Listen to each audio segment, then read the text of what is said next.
Hi, everyone. I'm Whitney Drake. I'm a WVU alum and faculty member. My day gig is at General Motors, working in AI, NLP, and now actually with our recent changes, I'm moving back into the Social Center of Expertise. If you want to hear more about it, I'll be happy to talk your arm off, but I'm not going to spend a bunch of time on it. Today, we're joined by Danielle Rohe, who comes to us from Cox Automotive, working on Autotrader and KBB. She's the Senior Data Program Manager responsible for content reporting and search, as well as creating automation to support content at scale and monitor search results for changes. And you're a WVU alum? Yes. Okay, awesome. And then we have Geoff Schaefer, and we heard from both of them earlier today, which was awesome. So Geoff and his team are working to make AI ethics and safety more practical, tangible, and useful. He has spoken to Congress about the unique role that AI policy will play in shaping the future, and he is also a WVU alum. Shane, is it Stender? Okay, good. Oversees all operations from digital sales to account services, as well as serving as managing partner with SilverBack. He has experience with emerging digital media trends, programmatic technologies, and how best to incorporate these goals into media, buying, and execution. He's a two-time WVU alum. Neal Stewart joins us from Holland Construction Services, where he leads all marketing and strategic planning efforts. He's a strategic brand builder and marketing leader, credited with bringing back Pabst Blue Ribbon, PBR, sorry, I don't know it other than PBR. From 23 years of decline to the fastest growing beer brand. So, thank you. Long time ago. All right, so the plan is we're going to go through some questions, then I'm going to pause and let you guys chime in, or if you are antsy, raise your hand and we'll get you a mic.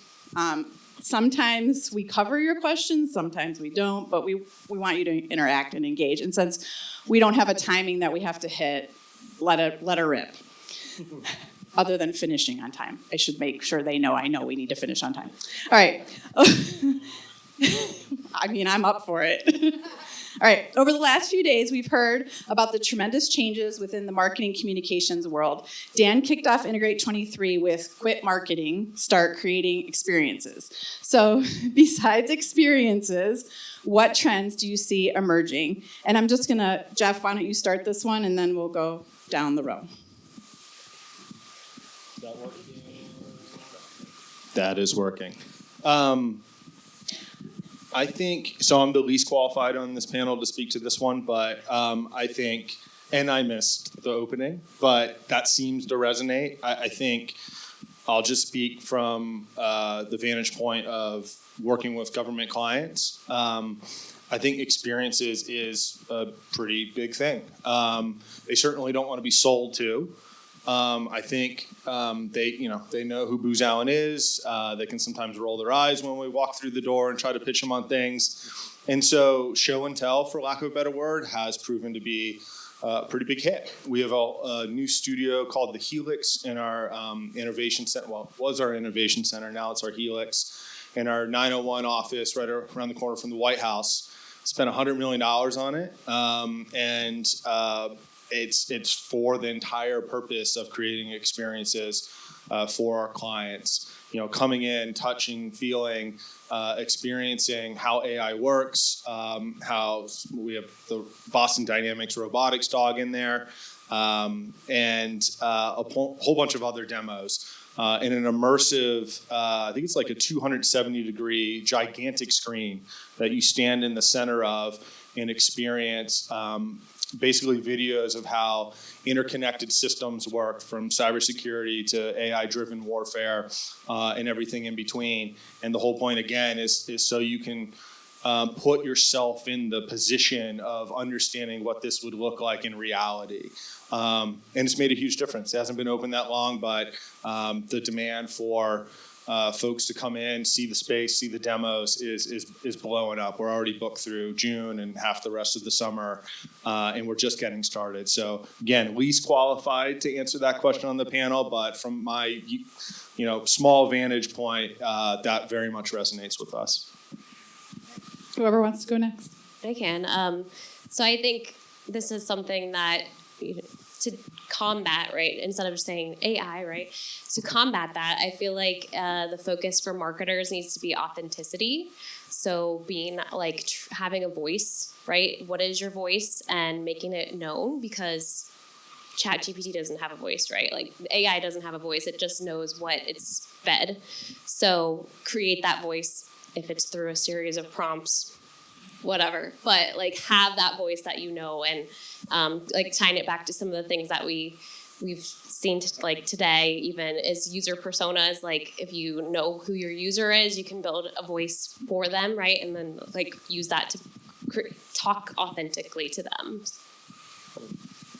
You know, AI obviously been talked about a lot today, but I think one of the important things that goes into what AI will be doing for us is data, and how marketers are not just using data, because we're all surrounded by data in everything we do, especially with campaigns and campaign performance and audience information, et cetera, but how we pull data from lots of different sources and begin to utilize it in constructive ways so that we can build these great experiences, you know, that have been talked about and that Dan talked about in his presentation, so that marketers can then use this information more readily to make decisions, as opposed to the way data has, you know, in marketing historically, a lot of gut decisions have get made, and, you know, removing those gut decisions and replacing it with database decisions.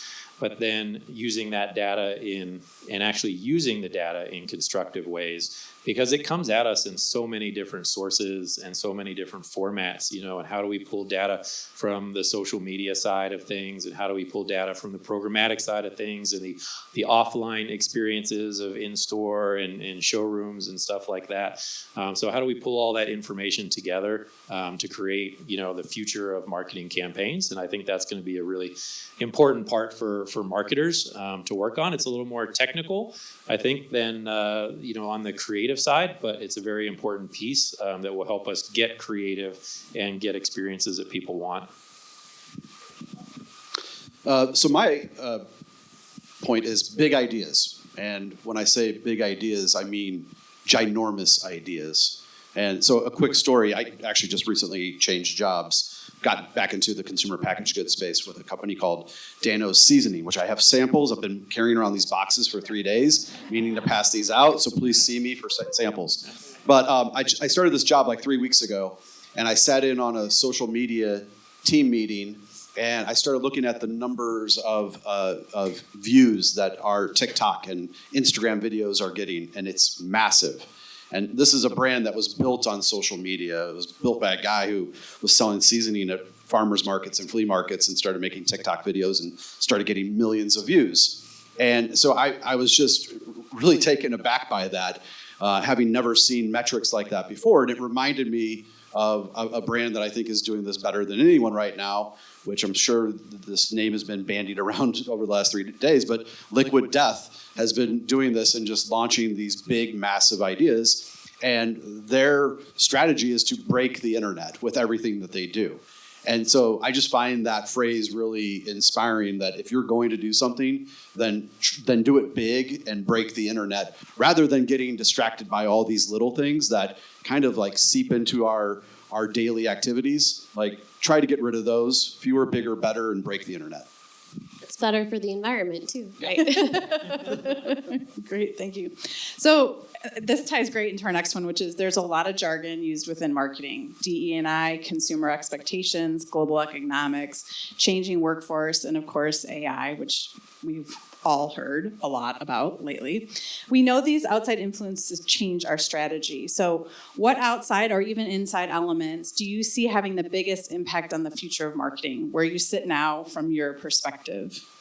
Let's go the reverse order, so you can start. Starting with me? Yeah. I guess I have a little bit of a boring answer to this one, which is communication. You know, one of the things that I've seen in so many departments, and when I talk to friends within the marketing industry, people always talk about, you know, breakdown in communication. And what I'm seeing more and more is that departments outside of marketing are getting very active in marketing, whether that's the finance team looking at ROI. You know, I think CFOs are more involved in marketing than ever before in my 20 plus your career. CEOs are getting more involved in marketing. And so in order to, really, leverage that internally, you have to have great project management. You have to have great communication. You have to be really clear on what your, kind of aspiration is, and then go through the normal process of, setting your objective, having great strategies, having sound goals underneath that, and tactics. I mean, that's kind of the basis of our IMC program, of getting those disciplines down. So it's more than just, utilizing that within your department or when you're activating with consumers or your audience. It's about spreading that word to, your key stakeholders across the organization. I think you said a key thing there. There's so many people involving themselves in marketing that aren't necessarily in marketing roles, and I'm sure many of you in your roles, may feel that. I feel that all the time in my role. It's everybody from a salesperson at a business all the way up to CFOs and the actual, marketing people. So internally and externally, it's like the stakeholders have grown. The amount of people who want to be involved in the marketing process and understand what's going on with marketing. And I think maybe one thing that drives that a little bit too is not everybody in a particular business, or if you're working with clients, sees what you're doing for marketing because of all the tailorization and the digital marketing and when things get served and you see something different from what your neighbor sees, right? So people who are those stakeholders who maybe in the past always saw what was going on in marketing don't always see it, and they begin to have more questions about it, and that just means more stakeholders that you have to communicate really well with. I'm kind of pivoting to a different external factor, and that's legislation. It could change our ability to use certain platforms. I was just talking earlier about how Facebook is in a lawsuit right now with the state of California over news publications, and how news publications don't want their news stories shown by Facebook unless they're paying. Facebook should be paying them, right? They're content creators. And so which comes first? Is it the content creators that are building these platforms, or will it become a monolithic platform that has all of the content on it that creators live within that platform, right? So I just think watching the legislation that happens with some of those things of what is happening with is Twitter going to go away? Is TikTok going to go away? Is it just going to be all about Meta and Google, basically? So I think legislation is something we should all pay maybe a little bit more attention to if we're not already. Hopefully this won't be too much of an oddball answer. I'll channel my inner Scott Galloway and talk about brand intangibles. And I think the most recent example of this that's top of mind is HBO Max dropping HBO and going to Max, and Scott going apoplectic, including myself. I've been a HBO diehard for decades. I don't understand this at all. So I think if you're thinking about what externally to pay attention to, it's the perceptions of your brand. Where do your assets and your equities lie? Max is a synthetic creation. It's nothing. It means nothing. It's a generic word. It's got no history. It's got no legacy. Versus HBO, it's known for the best possible zeitgeist driving TV in history. Why would you shed HBO from HBO Max? It makes no sense. Even my 11-year-old was like, what is going on? Yeah, my 11-year-old was like, I don't understand. No history of HBO, but seriously. It's crazy. I think we've talked about this 2 days in a row now, right, Brandy? Yeah.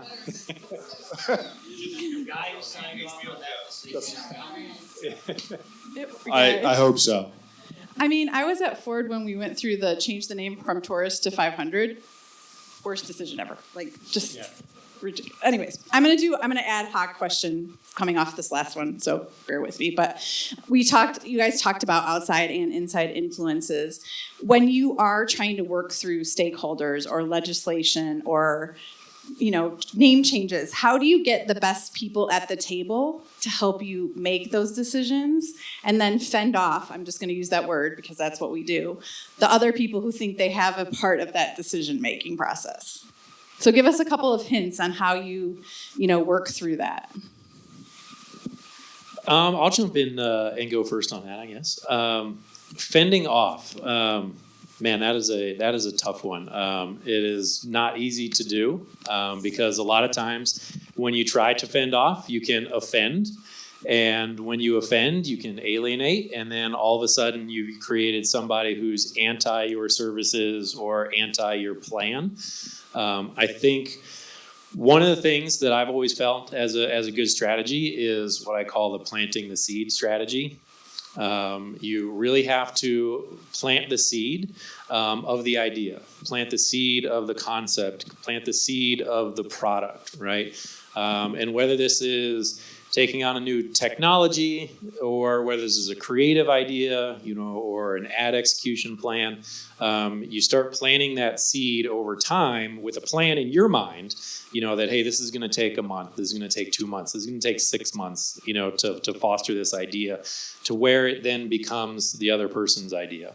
And whether it's someone who, we need to defend against, right? That's a strategy that you can use against, those people, to try to let it be their idea, because now all of a sudden they're going to be bought into it, right? When it becomes something that they've thought about and come up with, and you get to say, that is a fantastic idea.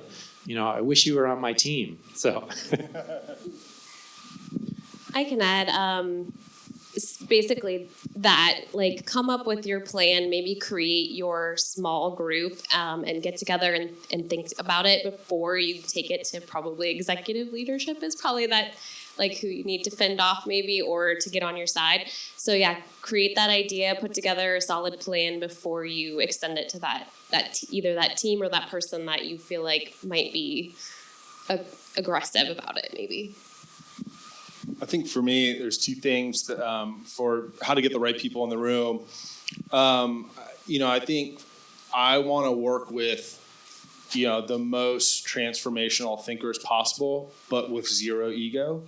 And so whoever those people are, get those people in the room, people who feel comfortable pushing the boundary, but pointing out where something's going to go wrong, why it's not going to work, and why, so you can then solution further, and people that are going to be all in on that creation process.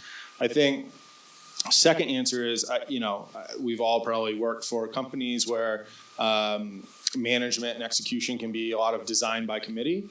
And I think what I have found, particularly in some organizations, which I will not name, the more you get sort of external validation for your ideas, if you start getting some traction in the market, or if your constituents, whoever that stakeholder group is, it becomes really hard for detractors inside to shoot down your idea, to argue for something else. If it's a genuinely good idea and it's working and it's having traction, that should be the only thing that matters. And oftentimes it is the thing that holds purchase at the end of the day. And so however you need to kind of get some of that external validation, whether it's indirectly or a little bit sneaky, it's, again, the evidence it becomes hard to argue with. And whatever ulterior motives or agendas from detractors, those become pretty apparent. This is a great question, something I have a lot of passion for. If you're in marketing and you think all you do is marketing, you're wrong. You're in sales because you're selling ideas, you're herding cats, and you're building consensus. So I talked about this in my presentation yesterday. So I call it understand and align. So there's a lot you can do by asking questions. Interview key stakeholders, ask them questions, repeat things back to them. To Shane's point, utilize that to your advantage by kind of using their words and get them involved. And then the other part of it would be use the core values of the company to your advantage. Those words exist for a reason. And a lot of times that is the kind of the framework for how people should behave. It doesn't mean that that's how they behave, but if you can utilize those core values to kind of steer people in a direction of having less ego or collaborating or partnering, you'll find that people will comply a lot faster.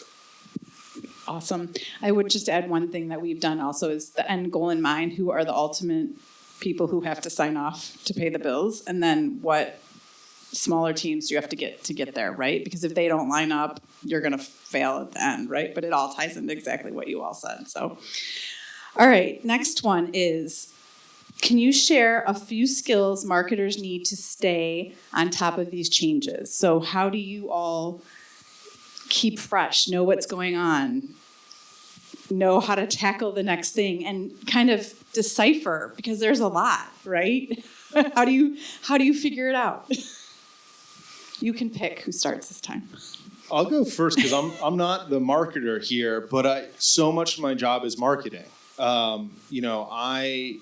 We are creating net new things in responsible AI, which is really exciting. That's why I get up and go to work every morning, because as I talked about in the presentation today, the field is in this paradoxical state. It's never been healthier, but there's not a lot of tangible things being produced that can actually help people do this AI design and deployment work better, more responsibly. And so we are creating things to meet that demand, to close that gap between Aristotle and algorithms. But it can be weird and hard and hard to understand for folks that are not living and breathing this stuff daily. And so much of my work is storytelling, marketing, like how does this solve the problem? How does this materially advance our goals? How is this differentiating us in the marketplace from the Deloittes of the world, McKinsey's, et cetera? I feel like I actually forgot your question, Whitney, but it's okay. It's the skills marketers need to stay on top of the changes. How are you, you've been working in AI a long time, but let's just say there's a new facet, like when you were talking about large language model and the different, how do you stay on top of that? Yes, thank you. So I just read a lot, just keep up with the field. And right now it's almost impossible. I feel like I can't take a breath every day. Because there's another newsletter, another article. I think without being hyperbolic, the field is literally advancing on a daily basis. The articles and books and podcasts are advancing on a weekly basis, and then the ability to move and execute against any of those things happens on a monthly basis. And so for me, it's keeping up as much as possible, so I know what the latest and the greatest is. I know where X might not work, Y might work. And incorporating that into the story, updating the priors always. And if you're staying ahead of the pack, it's hard to argue against with what you're doing. It's hard to have holes in your story, in your approach. And so for me, it's just like a lot of reading. So not an exciting answer, but I am a book nerd. So I think what don't you do? Yeah.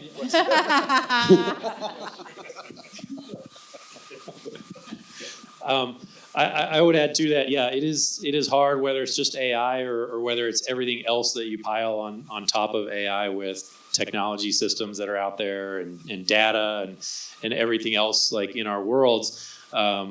Reading, following, individuals who are staying, into specific topics. I typically have, a lot of different verticals within, marketing and advertising that we're working with.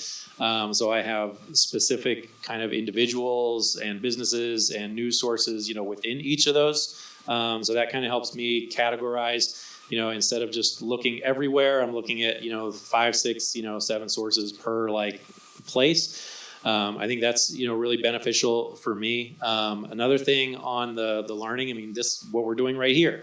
This is really important, and I encourage everyone to get as much as you can to get other members of your marketing teams involved or other members of your agency teams, involved in this, so that way it's not just one person trying to get all of the knowledge.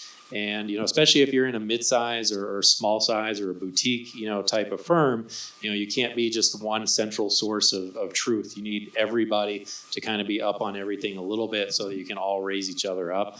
And then the last thing I'd say for me is just trying to stay active in the tools themselves, right? So I don't do a lot of creative myself, right? I might have ideas, but then I have production team and graphic artists and others to actually pull those off and execute. But that won't stop me from getting in Canva and experimenting with some basics, or jumping into the production software and just kind of messing around, for a little bit when I get 10 or 15 minutes. A lot of times I'll do that stuff when I'm on plane rides, and I've got Wi-Fi and no phone, going off in the background. I don't necessarily manage, the Google Ads campaigns, right? But I still get into Google Ads every time I'm aware of a new feature and stuff because I want to check it out and I want to see how it works. And for me, that correlation of hands-on keyboard really kind of helps me lock it into my memory and learn it. And it's just a process of, rinse, wash, and recycle, every time something new comes out. Yeah, let me add to that. Like Steven said in his keynote, right? Learn the tech. So get in the technology, like you're saying, hands-on keyboard. I work in SEO. I thought, how does a search engine work? Like learning how to code and learning about natural language processing through like libraries. That's how I feel like I have a better understanding of it. And I know some people have asked me today, like, where do you begin? And so that's where I think find communities, right? Like Slack groups. If you're into SEO, there's a really great one for women in tech SEO. And like everybody there is so helpful. So find Slack, Discord, right? Like communities that can help you. Like somebody there also had to start somewhere and they'll help you out. Read a book. No, I mean, I'm kind of being serious. Like, I'm kind of over this whole podcast thing. Like, has anybody ever had that moment where you're like, there's not enough hours in the day for me to be a podcast listener? Because you're like, I got to listen to that. I got to listen to that. What I found is that I just got overloaded with all these different podcasts. And then I found that I was like shifting my attention to all these different subjects. And I really wasn't learning anything from that. And I was trying to utilize that as like my learning curriculum. And finally, I just said, you know what? I'm going to go back to reading books. And I'm also going to go back to kind of like spending more time on fewer topics. Instead of trying to be like all over the place, really just like sit down and write yourself a learning plan. The beginning of the year obviously is a good time to do that, but it's never too late. Like sit down and say, here's what I want to learn. I want to gain such and such skills. And then when you feel like you've got some sort of command over that, and really like have learned it, maybe can even talk about it, write about it, whatever that might be, then give yourself permission to move on. But don't spread yourself too thin to the point where you're just kind of like, you're not learning anything. And I was just going to say, allow yourself the time to learn things. We're all very busy, and this sometimes falls to the wayside, and it's very important. So block time on your calendar. I had someone say to me, I don't understand how you have time on your calendar. And I said, well, don't you block time to do things? And they're like, what do you mean? And I was like, well, I have to have time to actually think, so I block it on my calendar. So do whatever it takes to make the time. Who blocks out a portion of a day at all in your work right now? So, see, that's a pretty good amount. Yeah, I was really bad at that, and I've started that recently. Friday afternoons to not take meetings, not schedule meetings. That was something I personally had to learn. That's a great tip, and it's fantastic to see so many people already doing that. So it's on that point. Well, so 2 points. So I'm with you on the podcast. Although we're new homeowners and we have sod, so it's got to be watered a lot. So now I'm listening to podcasts while I water my sod. And I don't know if that makes me the coolest or the lamest suburbanite, but it is what it is. He also gardens. Yes, yeah. I don't. I have no green thumb.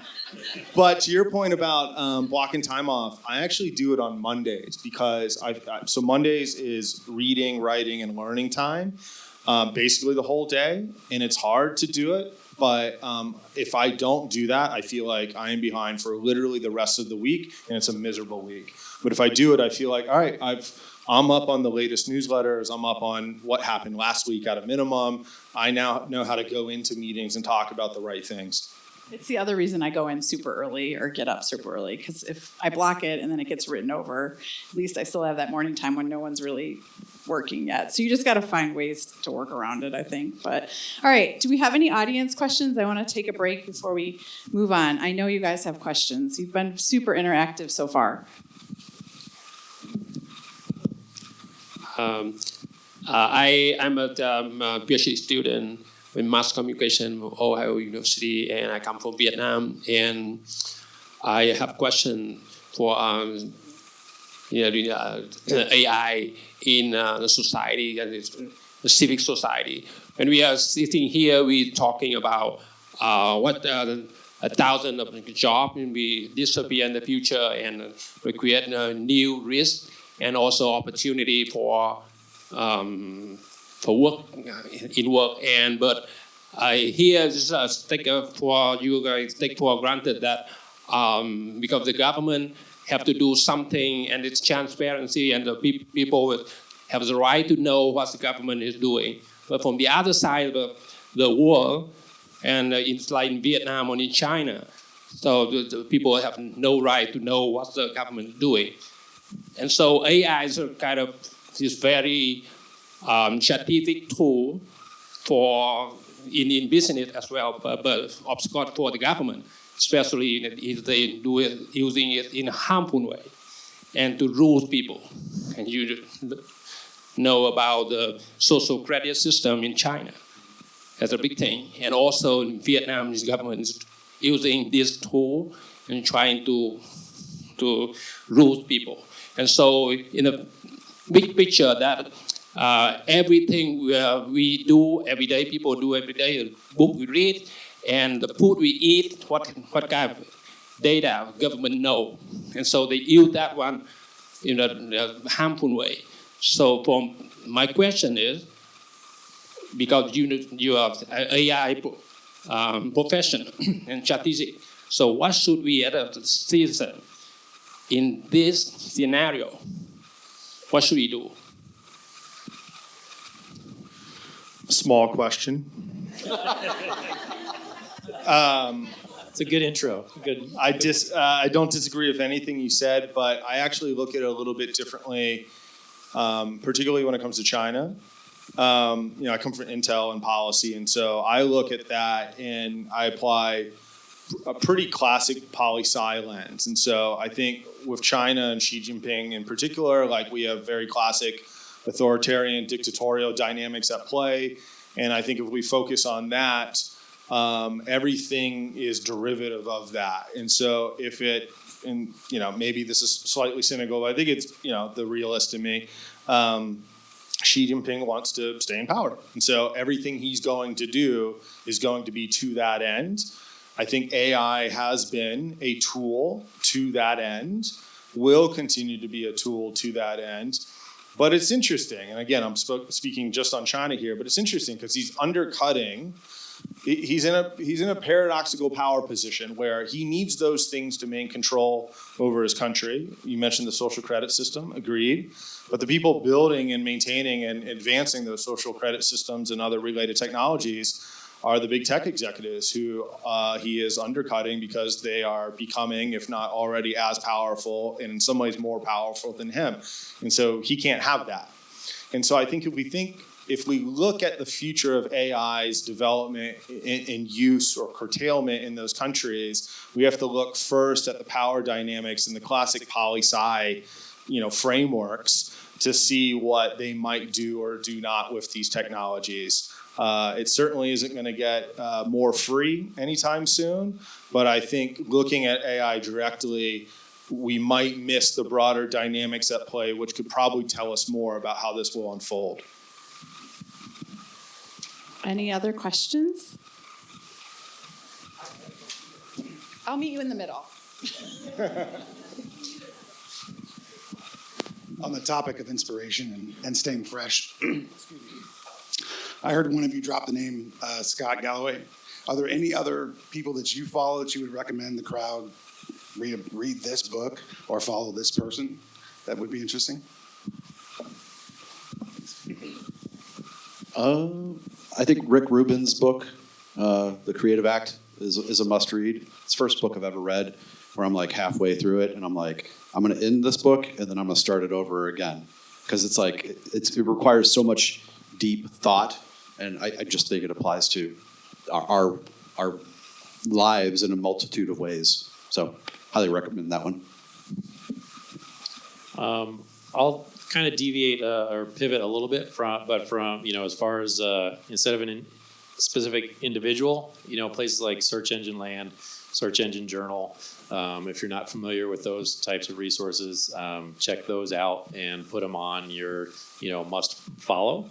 There's a lot of good journalists or writers, within those organizations that put stuff out very quickly when stuff is coming to market. So they're great resources to see quickly, hey, this is out, Google's testing this, or Facebook is testing this, or there's an algorithm change happening, and get quick, nuggets on what's going on that you can then, do further research on. Yeah, from a search standpoint, those are definitely the ones that I follow. And then individuals within there, like Barry Schwartz, he's not an SEO. Like, he doesn't do implementation other than for his own site, but he's like on top of everything with Google. He interviews people from Google.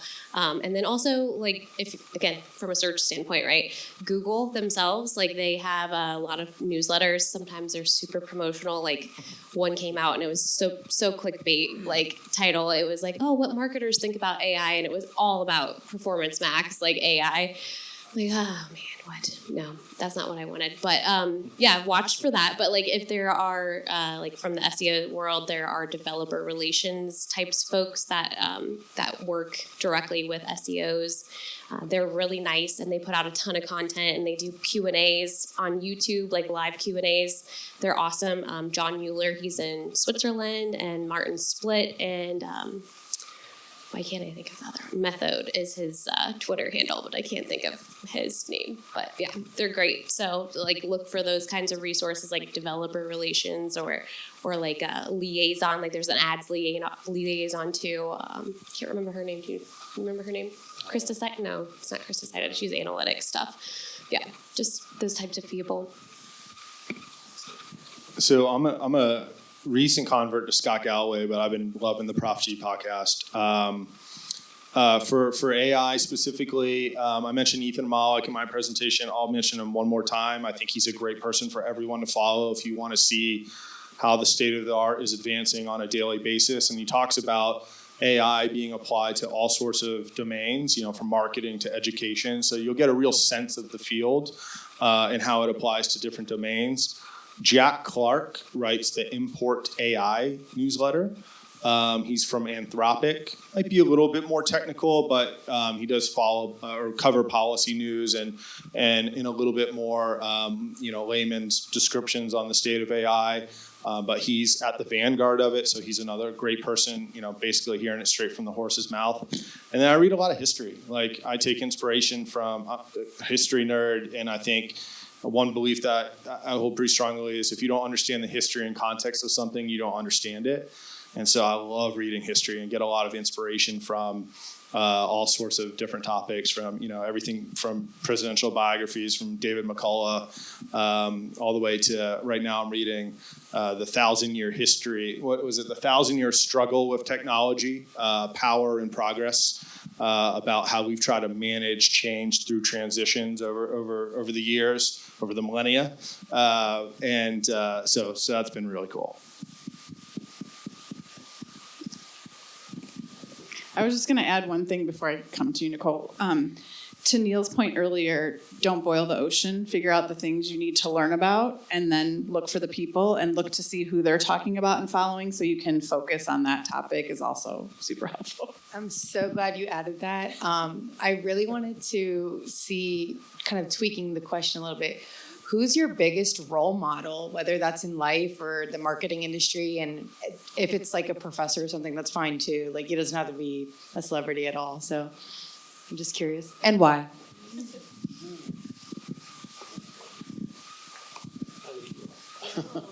That isn't an easy one. I knew it would make I'll go first. It's someone who was a boss of mine. His name's Renato Reyes, and he did two things. Number one, he empowered his team. So he often talked about how we worked at a company that was pretty high stress, very involved founder and owner. And so he would often talk about how his job as the leader of the marketing team was to take the bullets and make his team look great. And he lived by that every day. So I really admired his leadership qualities. And then he was really the first person that I ever worked with that really leaned in on the difficult conversations. You know, he was great at setting expectations. He was very clear about how he preferred to work with people. So essentially he was kind of setting the core values and philosophy of his team. And that's just something that I've carried with me since then. I can go. So when I first was like really getting started in SEO, I worked for an e-commerce company. So I followed an industry blog called Practical E-commerce. And the person who wrote there for SEO, like I came to admire him a lot and read a lot of his stuff, is Hamlet Batista. And he kind of encouraged me and some other people that they call like the Pythonistas in SEO. So they want to go and learn about Python. And so I started learning Python, and he picked up a script that I wrote and like shared it, and I got to do a webinar with him, and he was awesome. Like he was so down to earth and shared all these great tips that like I'm still so new to it. And so he had a ton of great tips, and not to be a downer, but like he died of COVID in 2021. They have continued his legacy as like the Pythonistas group, and there's like all of us are sharing everybody's resources and like having that, you know, all of us learn together kind of mentality. Cool. I'm going to name two, one kind of work related and one, you know, more personal related. But I had a company I worked for early on in my career for about 10 years in automotive, and I had a boss. The guy's name was Sam Bronovich, and he was a seasoned person in automotive. You know, had been in the industry in 40 years in many, you know, executive positions and so forth. But kind of brought me in and gave me a lot of flexibility in the roles and positions that I had, where when I would come and say, hey, this is why we need to do something, and show him why, he'd be like, all right, let's do it. You know, let's make it work. Let's figure out how to make it work. And, you know, and just also taught me a lot about, you know, work culture and small little things that, especially if you're new to, you know, your career, just like using your 401k. You know, this is a guy who sat me down when I was newly out of college, and, you know, the ink's not dry on the first job, and said, all right, here's the 401k, you know, to sign up for. You're going to do it, and you're going to put in, you know, this much money. And I'm going, well, my paycheck's not really that big. I kind of need everything to pay the bills. And you know, he may have used a few expletives, but, you know, the consensus was, no, you're doing this. It's not really a choice. I know more than you about, you know, how to help yourself, you know, 20, 30 years from now. And now I've carried that approach, you know, throughout my work career, and just that, you know, that one little example. And I look at my 401k and I'm like, all right, yeah, I'm glad that I did that. Compounding interest, learn it, know it, love it. The other one is a gentleman named David Goggins. If anybody familiar with that name at all? Okay. He's a gentleman who is kind of an extreme athlete. He is the only individual to be a Navy SEAL, a Ranger, and what is the Air Force version of that, right? So he's the only person to carry, you know, that status in all three of those disciplines. Now he's a motivational speaker and author and book writer and stuff. But he came to fame for really his mentality of, you know, your mind can do more than you think it can do, and pushing and constantly, you know, pushing your mind, and he does it through, you know, physical activities, which I also tend to gravitate towards as well, and I carry that philosophy with me in my personal life, in what I try to teach my kids, and what I do with work. That, you know, our brains are sometimes wired to say, that's enough. You know, I'm safe. I'm in a good zone, and we have to take that to another level. We have to push through that discomfort with our brain and kind of rewire, you know, ourselves, and stretch those tendons, I like to say, or those neurons in our brains, so that we can reform and create new ideas and push through boundaries and stuff. And when we do, you can do some pretty amazing things. This guy David Goggins is someone, to give you an idea. 250-mile running races, 400-mile, cycling events, continuing to run when your foot is broken and you have another 100 miles to go, right? That kind of stuff. So a little extreme, but the basic premise is what I really gravitated to, and that's someone that I always really liked and appreciated his mindset and tried to leverage it. I don't have one, to be honest, but I'm always maximally inspired by people that are really, really, really good at their craft. And so one specific example happened recently where I had to have a meeting with the lady who runs like our monetization strategy for partnerships. God, that sounded boring. And it was mind-blowing because she was so good at her craft. She was so good at teaching it. She walked through just like how to think about this thing. She made it exciting. She clearly loved it. And I'm like, wow, I just got recharged for the rest of the week. So anyone who's got a craft and holds a high bar of excellence for their craft and wants to keep pushing it forward and doing more with it for the world, that's awesome. I'm inspired by those people. I'm going to add on to this one because it's actually my dad, which is cheesy, but he taught me about compounding interest because he matched every dollar I put in my bank account until I was 18. If I took it out, I had to give it back. Otherwise, I got to keep it. And the second one, he was an entrepreneur, and he had me come in and figure out his OSHA training. And he taught me that you can do anything as long as you read and try and figure it out. And that was a skill that I will always use because you can. And we all are every day. So any other questions from the audience? Okay, I'm going to go to the last one. And it's one piece of career advice that helped you over your personal journey. I'll start because it ties off of what Nicole said. So I had a boss probably midway in my career who was like, Whitney, you always get put in situations where you have to solve a problem, but you don't have to boil the ocean. And so I've taken that advice, and it's been super helpful because people will hand me a bunch of stuff and say, figure it out. And sometimes you don't have to figure out every part of it. You just have to figure out the most important part of it. So that's why I said you don't have to boil the ocean. So one piece of advice. I can go. For me, I was working at an ad agency, and I kind of tinkered with web development with previous roles in marketing, mostly marketing focused, right? But let's build this.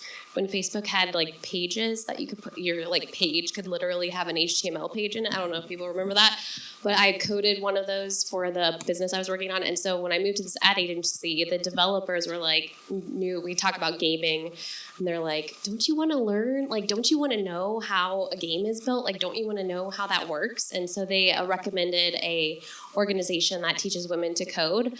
And so that helped me pivot into web development, which then I decided I don't want to just do coding, so I pivoted back out. But it's definitely helped me, with learning the tech and having that experience and having that technical side to everything too. I'm going to go with jump in and learn, or just take learn off of that, but just jump in and do. I think a lot of times we, again, back to that kind of brain wiring thing, right? We get into a role and we're comfortable, and maybe we stop, taking a jump into the deep end and seeing, well, can I figure out this new technology? How does this work? So keep prompting yourself with all of those types of questions of curiosity, and then jump in and do it. Don't wait for someone else to come along and say, hey, go learn this, go start to learn it yourself, or go to, someone in your organization, say, I want to learn this, or I've already started learning this, and now I want you to help me continue learning it, those types of situations. But jump in, do it. Don't wait for people to come to you and suggest that you should do something. I'll cheat and have two. Actually, the first one's sort of related to yours, Whitney, which is at Bridgewater, there was a principle, you are responsible for getting the right answer, not having it yourself. And that was pretty mind-blowing. And then the second one is basically, this is just something I kind of had to learn the hard way, which is you are almost certainly just as smart as everybody else in the room, no matter how senior they are or how experienced they are. And so if you've done your research, if you have confidence in your ideas, you've done the analysis, whatever it is, but your idea might be a little different from the consensus, say your idea, because your idea is probably right and the consensus probably isn't. And you won't be respected or taken seriously if you don't. You got to get on the field. I totally had a different answer, but I'm going to go in a different direction. That's the joy of this process. Yeah, I know. I'm a believer in having a laser focus in what you want to do and visualizing yourself in that. And I believe that once you have that vision in your mind, your brain takes you in that direction. And more times than not, and it's not on the timeline that you want usually, but more times than not, you will end up with that opportunity. And I said this to someone earlier, be careful what you wish for. That's kind of how I lead my life. When those opportunities present themselves, I look at that as, oh, okay, that's where I'm supposed to be. So laser focus, visualizing yourself in that space. And when you can get there mentally, the chances of you attaining that go up dramatically. I'll add one more, if it's okay, Whitney. Oh, of course. Ask for help.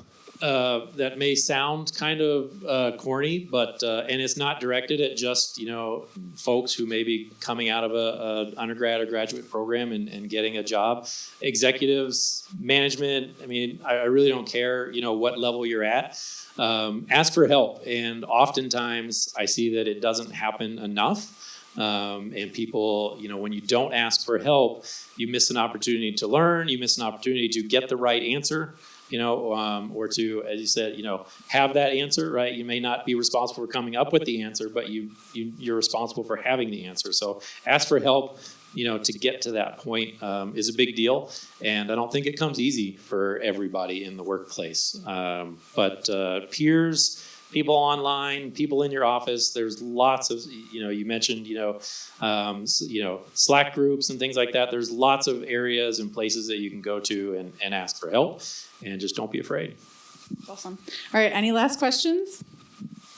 All right, then I'm going to call it. Thank you so much. This is awesome. Thank you. Appreciate it. Thank you, everyone. Thanks.